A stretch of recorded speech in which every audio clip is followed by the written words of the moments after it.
বিক্ষোভকারীকে আমরা রাস্তায় দেখতে চাই না।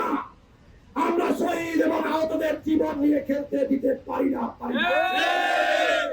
আমরা সম্মুখ সারির যোদ্ধা।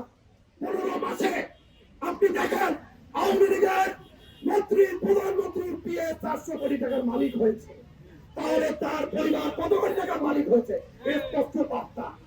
আপনি দেখেন এই 15 মাসে আসিফ মাহমুদ ভুঁইয়ার পিএ 300 কোটি টাকার মালিক হচ্ছে, 300-400 কোটি টাকার এক একজনের মালিক হয়েছে, উপদেষ্টা হয়েছে। কিন্তু আমার শহীদ পরিবার কি হয়েছে? আমার শহীদ পরিবার কি হয়েছে? তাদের কথা কি ভেবেছিল তারা? এই আহতদের কি ভেবেছিল তারা?